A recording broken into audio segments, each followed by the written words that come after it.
Hey Jim, good to have you here. So this instrument, he was 85 when he made this, and it's got a nice one-piece back. And this one is quite big. It's a 16.5 incher viola. Yeah, it feels huge. Let's see if it's out. I had to get a big case to fit it.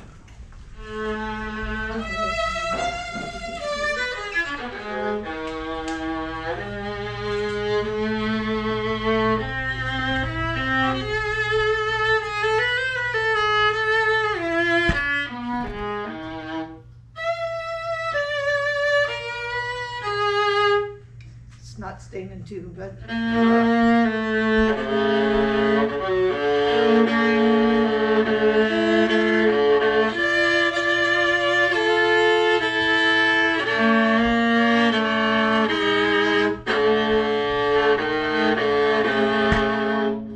takes a lot of energy. Yeah, I'm not sure if I had that restrung at Metzler's or not.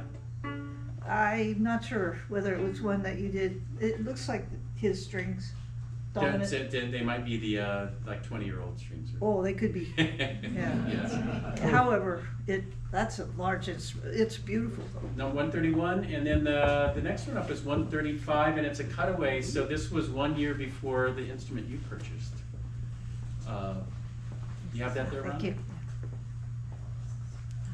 So this is the cutaway style, and I think you're saying that this might have been the first one you purchased from him? And It may have been, yeah.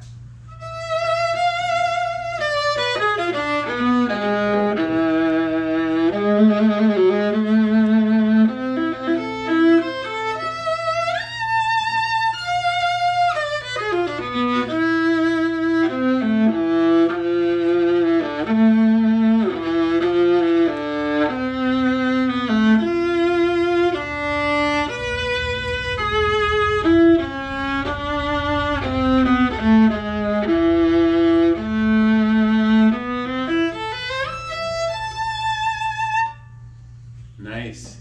So just so you know, I don't know if I told you this, but Rebecca and I happen to have been visiting Dad's place when you first played that instrument.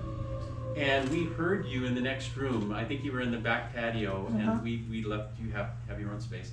But we heard you praising him for it and calling it a once-in-a-career instrument, and just how much you loved it and everything.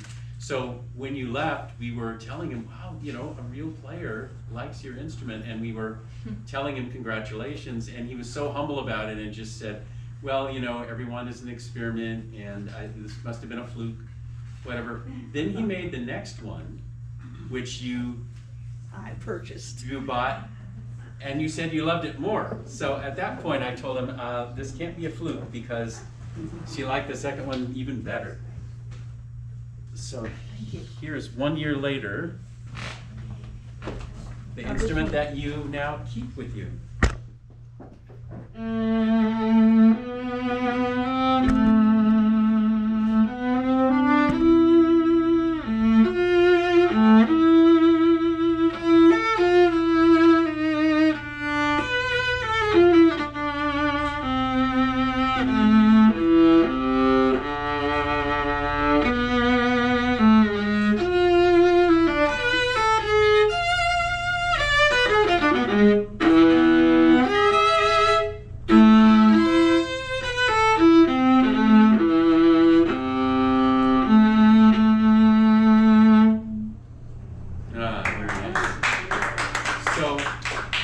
That's your main viola now, right? This is. It's the one I play the most often. It's wonderful. I've played it in the LA Philharmonic. I've played it in almost every orchestra, Pacific Symphony.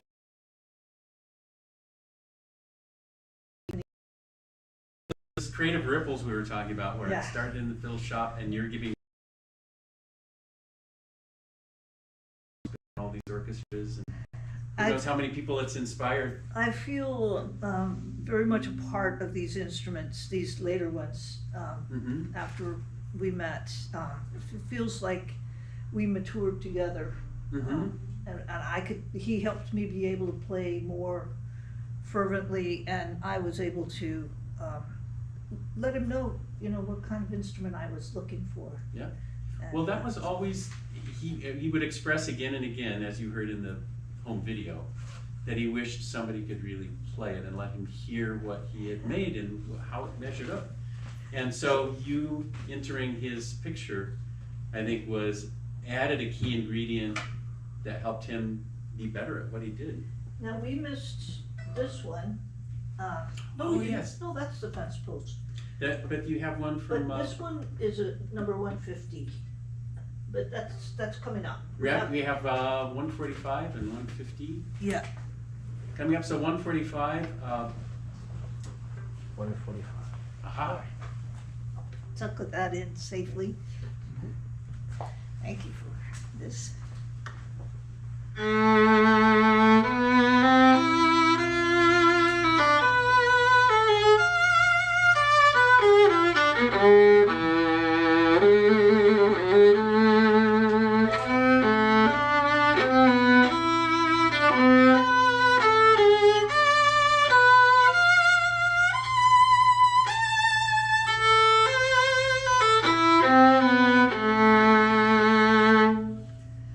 So this one is smaller than mine, and it's also more antiqued. So I think he may have made this for one of my students who, he's an older guy and he has small hands. Right. And I know he bought one, but I think your father made 2 instruments for him and he got his choice of one or the other. It's so interesting to me, there's 3 in a row that you played, where one was the one you almost bought, and then the one you did, and now this one was a couple years later, so it's several years with the same kind of style, but each one still with the wood, the exact way it's carved. They each have their own personality, their own voice. Yes. And I'm so intrigued by your experience because you're around so many individual instruments. And when I was around almost every new instrument that he made from the time I met him, because I'd take my students over there and we loved to chat. And he, you know, he was so kind to me. He gave me several years to pay my instrument off. I didn't have a lot of money. I was teaching a lot, and yes, I played in the LA Philharmonic, but that was, you know, not on a full-time basis. I was a substitute musician, and it was just so nice of him. He kept a very careful record. Ramona kept all the the records, and at the end, my brother helped me pay it off completely. So he did get his money. But, nice. Yeah. So now this instrument my student bought. This is number 150. Oh, okay. And you probably don't have it in your notes. We had a 147. I don't have that in the notes. We had we weren't having a huge success with keeping the 5-string in tune, but we do have the. Oh, is it there? Okay. We do have the 5-string put that instrument as well. We could see. Yeah, let's see if we can play it. I have it ready. Oh. Thank you, Ramiro. You know, and you know, I've always dreamed of having an instrument that I could, just one instrument that I could tootle around with. Anytime I could play violin or viola at the same time with the same instrument. And it's the A string that keeps. That's the problem with some of these are new strings and they're going out of tune, but I'm just playing them the best I can. If you can't get it in tune with the new strings that haven't been broken in, then don't sweat it. We can move on to the next one. But I did hear you play it in the shop, and at the time you had talked about the resonance of the deep string being sort of unusually pleasing for a violin that was trying to reach into the viola range. And, yes. And also the success of the bridge arch to allow you to reach over hit each string. Well, I'm just going to play it as it is. Okay, so you can get a feel.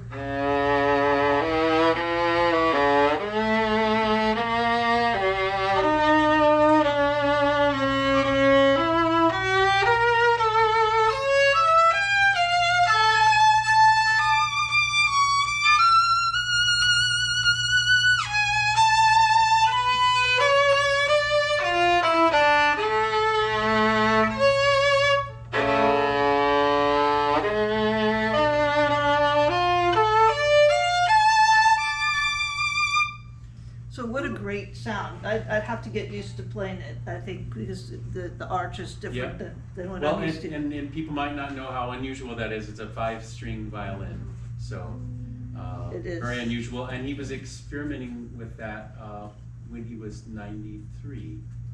So still always working in the shop. Young in his mind, that's for Yes, sure. yes. And mature at the same time. So yes, now let's get to your students piece, which is beyond the numbering I had. It's number 150, I think. This is 150. Yes.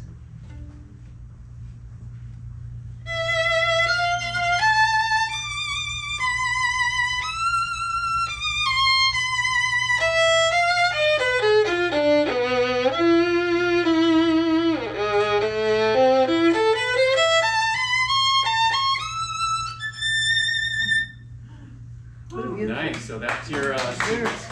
very sweet sound. Yeah.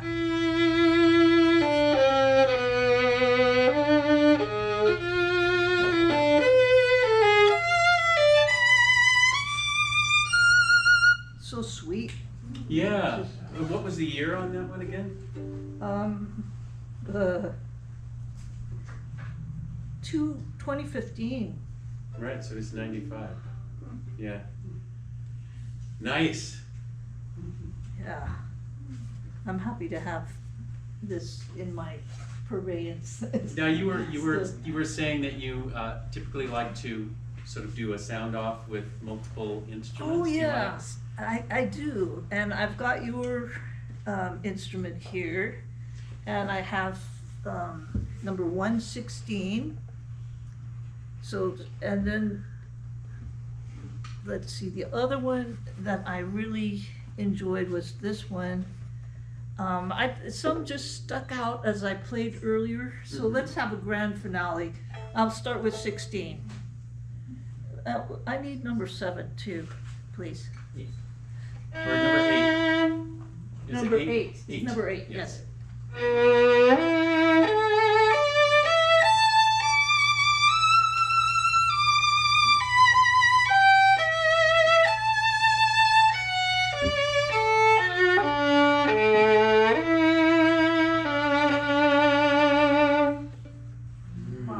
Doesn't that just Pretty. wring your heart Ah. out? And then this one is number 8.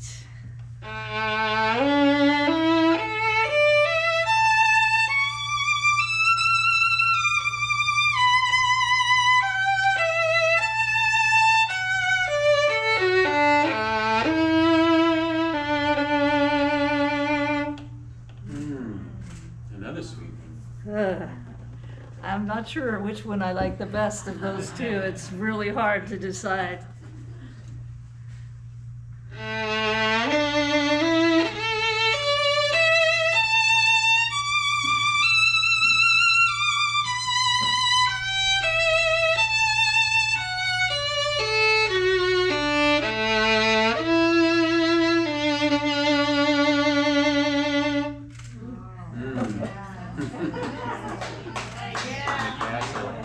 That's the one that his dad made for him. And then that's the fiddle shop Oh, one. this is the fiddle shop one.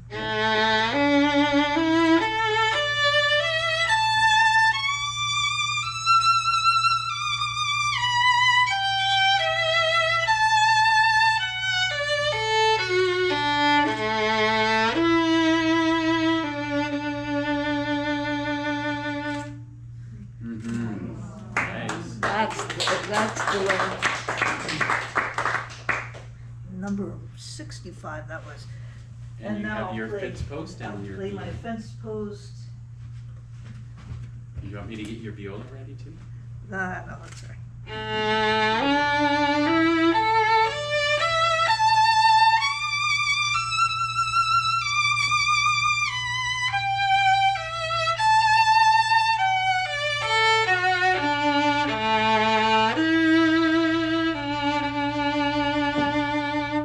So notice I try to play something similar Yes. on each one. I think I'm coming back to number 8. Okay.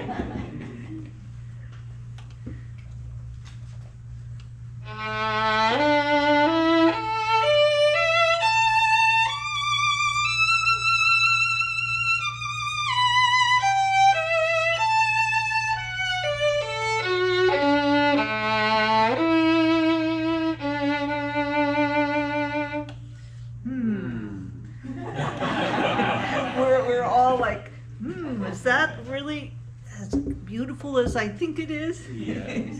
And this is 16.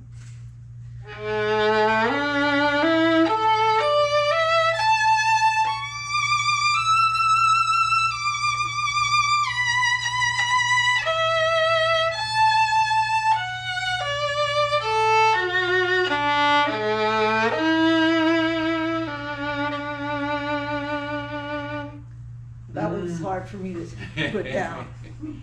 They're all just so lovely. I mean, aren't they just so, it's such a joy to be able to play these instruments and just feel the presence of that great man who just put himself into making the next instrument better than the last. What an inspiration. Absolutely. Now, I just wanted to point out a couple other little echoes of creativity. I wound up doing a portrait of my dad that went into bronze, so that's on display here at the gallery. And it was a gift to him. You know, he would give gifts to me that were priceless. So my fantasy was, what if Frederick Remington had done a sculpture of my dad, and he, you know, he built the shop to be a Western place and everything. So that was my attempt to do a faux Remington. And so I gave that to him on his birthday. Actually, the one I gave him didn't have a hat that I quite liked, so I, on a subsequent casting, did a hat that I liked better. And then something he echoed back fairly recently. He had made this Peter Pan, which we are going to be putting on the pinnacle of our roof soon for a weather vane. And I show you something now. I think two things back to back. I'll show you a tone poem that I took in. I just called it a tone poem inside the fiddle shop when he was 100 years old, working away. Then I'll play right after that. Isaiah will play a song that Ian wrote for Harold. So it's called Harold, and it's a little song celebrating. And then I think it'd be great if we opened it up to people to just ask questions about you and your life in symphonies, and just what it's been like to travel around and have music be your life. So we'll do a couple things here to finish off the just a nod to my dad. So here's the tone poem in the fiddle shop. Just a minute and a half of fun.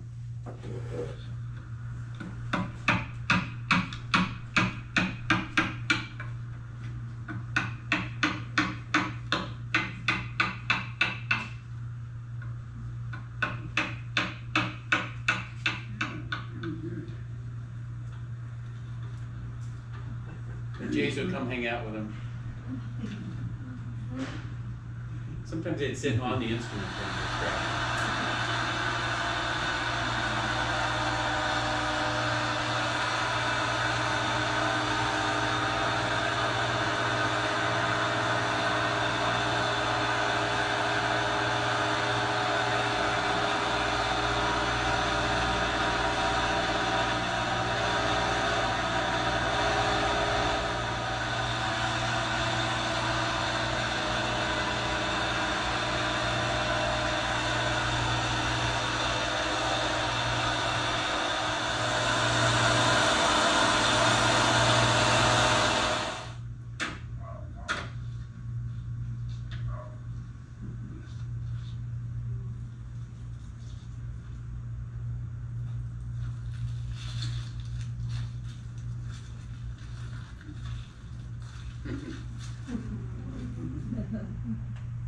Okay, you can go ahead and play the song.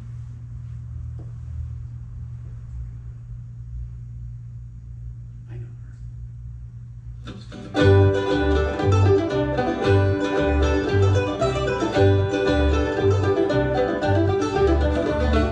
Playing with the train set up until the sun sets. Always something we could do. Showing me a workshop, teach me how to build stuff I really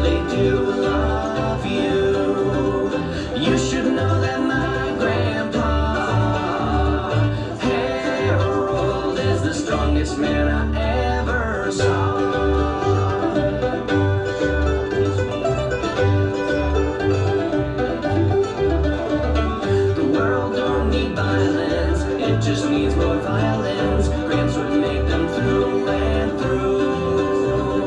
Running till he's 90 always could inspire me. Passion always burning true. You should know that my grandpa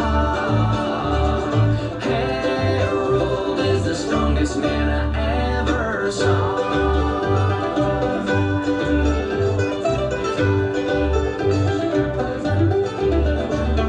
Married to Ramona, lady of his dreams, kindest soul you've ever met, they'd sing in harmony. You should know that my grandpa Harold's still the strongest man I've ever seen.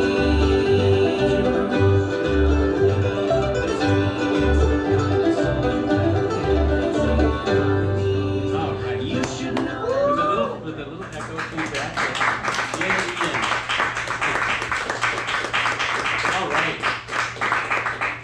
Well, if anybody has questions in general for you about what it is like to be in the world of music constantly and instruments, and I would invite you to ask. I have a little technical question. I see the fine tuner on the down there. Some of them have one, some of them have four. Why? This is the most professional way of doing it. Having this just one here. The E string is the one that's the most sensitive. So when you turn the peg, it would go way high or way low. So it's best to use the fine tuner here. And then if you have on the other strings, let's say you're not too used to, using the pegs, I let even my beginner ones learn how to use the small tuners here. But it does take, they tend to vibrate in a concert, so the more professional way is to do it this way. With when I listen to orchestras, I will usually fall in love with a certain orchestra's performance from a certain date with a certain conductor and certain soloist or whatever, and I'll just fall in love with that, and I'll start to measure other performances by that, and I'll go like, oh no, they were too sluggish through this area. They're supposed to do. So I just wondered about the process when you're with a group and you have a particular conductor, how you go about rehearsing and preparing and responding to how that particular conductor guides you as a team. Well, it depends on the conductor, of course. Certain conductors that I really know well, it's a sort of a mutual shaping process where I've been principal violist of most of the orchestras that I've been in, except the LA Philharmonic, of course. But what happens between the principal players many times is that they'll collaborate with the conductor. It's part of their job to mark the parts in certain ways that the conductor indicates, and so it's important to pass these messages back through the section and get everybody to unify around a certain idea, and that's what makes a beautiful team sound that in a great orchestra. How much time do you have to run through something before you're ready to play it, for the public or for a recording? Well, it depends on which orchestra again. Yeah. Some of the lower budget orchestras don't have enough time to rehearse, and many times that's one reason that their performances don't come out as well.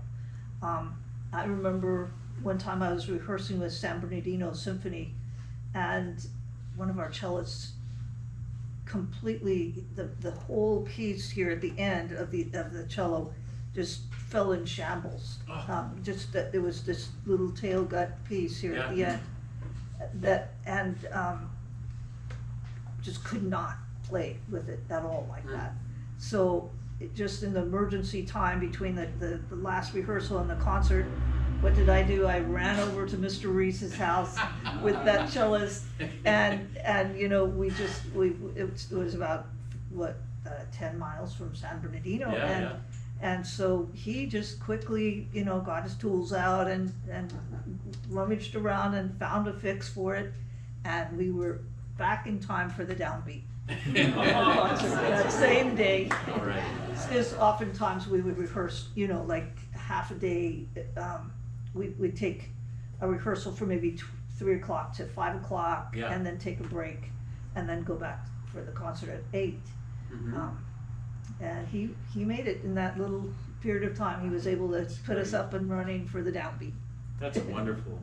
You know, I often, when I'm listening to an orchestra that's, you know, sometimes it seems kind of by rote, or you've heard it before, and occasionally I'll hear performance where emotion seems to come to the surface more than usual, and it's not always like an obvious swell of, you know, of effort, but there's something about it where it feels like they mean it when they play it, Yeah. or they like care, and I'm just wondering what takes it to that place. You know, and I think it's this idea of ripples that you're talking about, where one conductor, I've had this experience with 2 really fine conductors. Mm-hmm.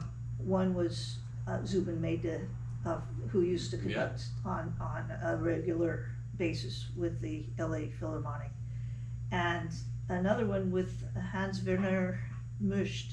Mm-hmm. It's that rapport that they have with the players. It's the in the moment, you know, creating things together and just having a unique experience. Even apart from what we did in the rehearsal, it's Mhm. like creating something on the spot that's just Wow. inspired. And those 2 conductors are my very favorites. Wow. You know, I've seen some behind the scenes rehearsal tapes from Gergiev, and you know, I sense that communication where you'd be spending time doing storytelling with them. Yeah, it's a camaraderie And kind of thing. he would explain something, you're not just different sections of the orchestra, the story is about people that are talking to each other, so you're asking the question and they're answering. It's like he would like put it in Yeah. context of tell a story, and you know, there are people that love him and people that don't, Yeah. but I just really enjoyed the process behind the scenes, and I just assumed that would get you further if you did it that way. Absolutely, yeah. All right, well, anybody else have pertinent questions? I see. I don't know if it's pertinent, but it takes a lot of years to be as good as you are. Can you tell me a little bit about when you started? You said your brother played also. Well, And I also grew have up. a secondary question. How do you find a Harold Rees? How does that happen? It's a long story, actually. It goes back many years, but I started when I was 9, and at the same time, my brother, who was 8, wanted to start, and then the next brother in line was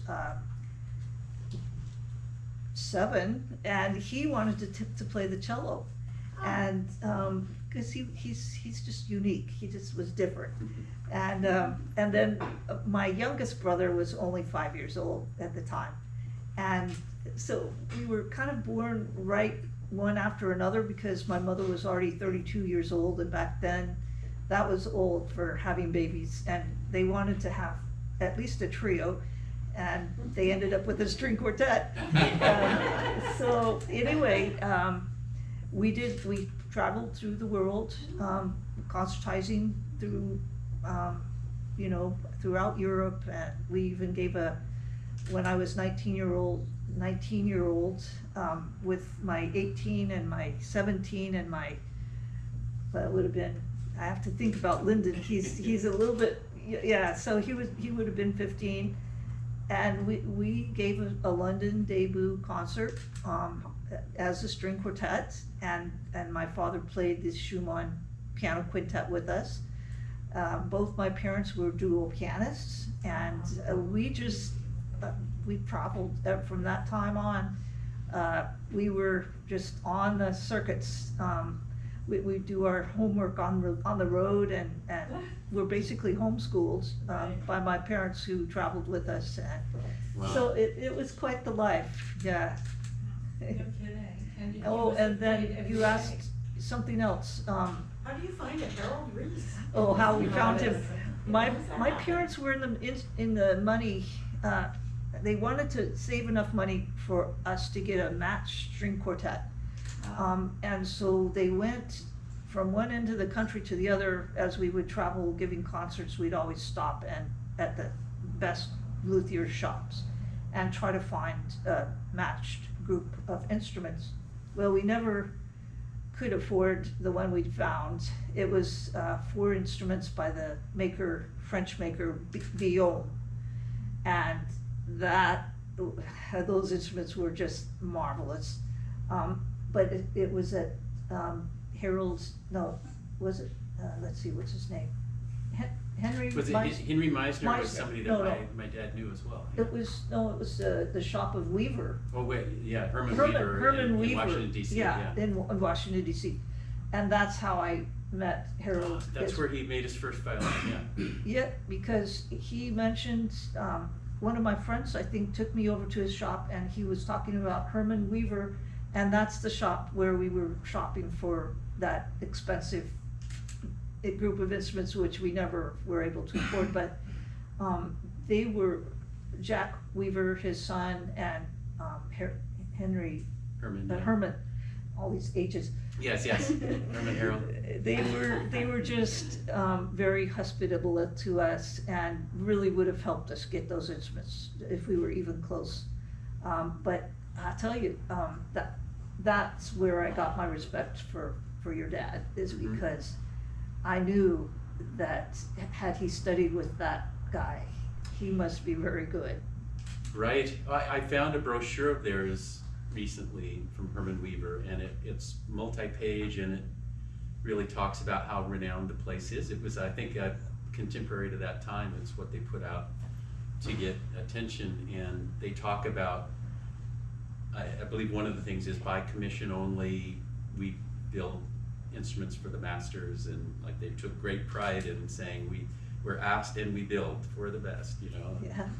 And so it was really something to look back and realize that he got his start there, was mentored there, was building instruments for them, and had that instrument number 1 where he did the carving and Herman did the varnishing, and it just, that seed of being that well trained in a place of that renown early, it really stayed with him. And there was a long time where he did other things like being a draftsman and you know, different things like that, but as soon as he could redirect his life back into building the shop and making instruments again, that really was his first love. And This is focus. even though he had done all these other things, and he came back to that as his main focus later in life, but it was so satisfying to him, and I felt like he never left it behind. It's like he had just kept it. It was like the little pilot light that was burning, and boy did it blaze when he finally was able to make a home for it all to live in that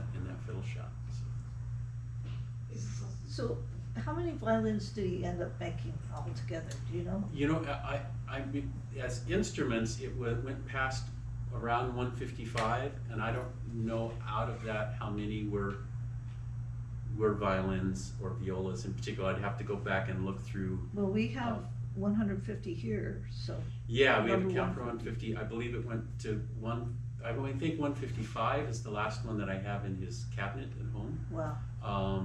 Where he was still working on it, and he was expressing to me in his last year frustration with not being able to do his fine work that he was used to, because he had standards that he would look at his almost 102-year-old hands and go, I'm not doing the same detail I used to do, and he would be frustrated. So then I joked with him and I said, hey, when you made your instrument when you were in your prime, right away you antiqued it to look like it was 200 years old. So you made it look worn. Now it's like, this one looks like it's worn too, but you can just say you antiqued it.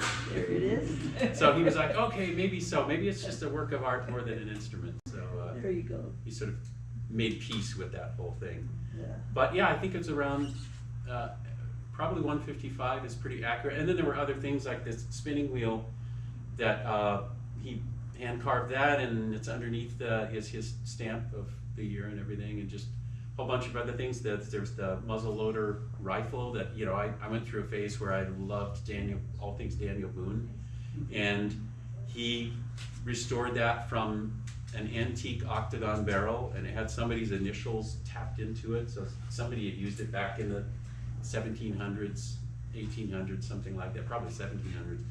But he researched and made everything, including the hammer.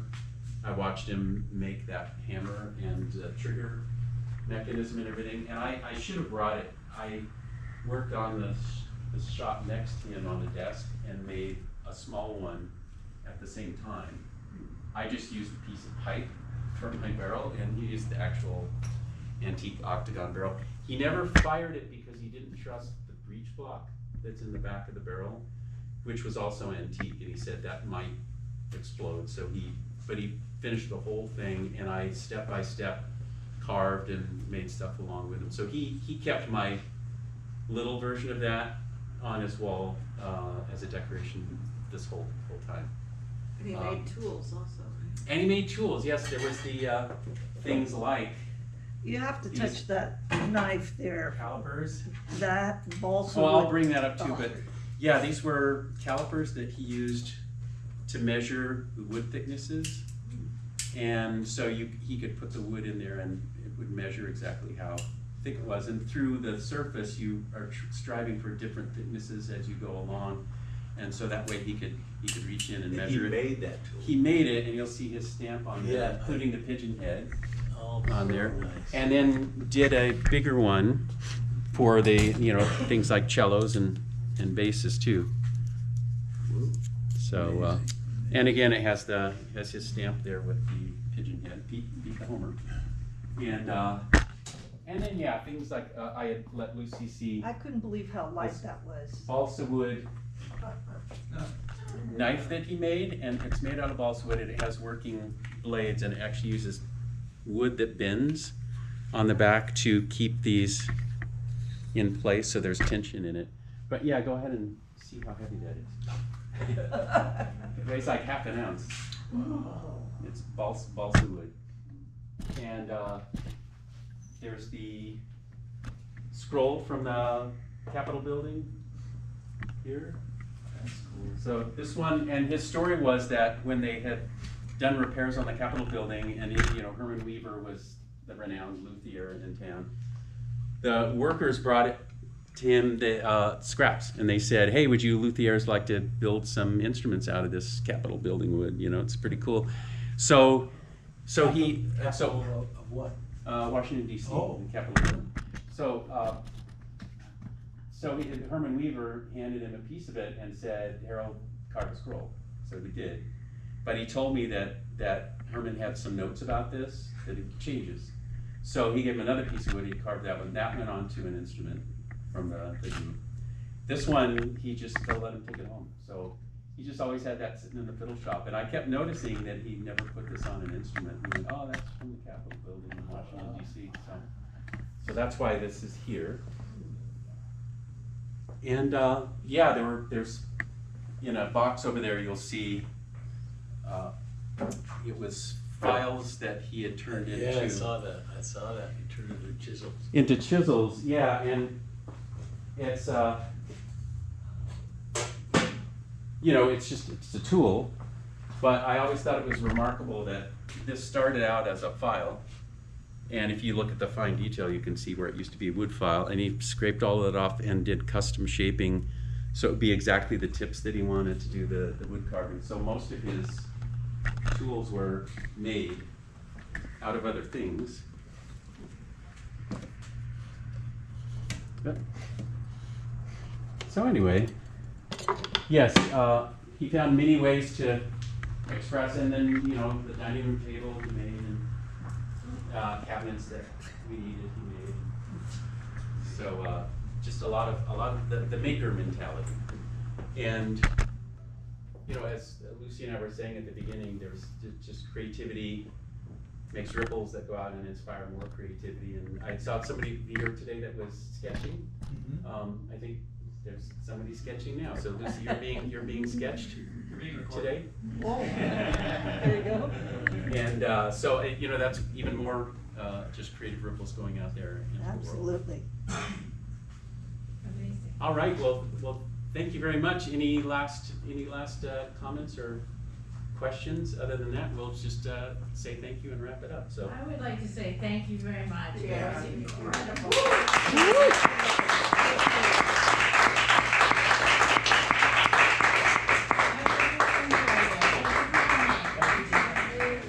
All right. Thank you so much. I really appreciate I it. appreciate you. Oh man. By the way, car was totaled a couple weeks ago. I was gonna go back.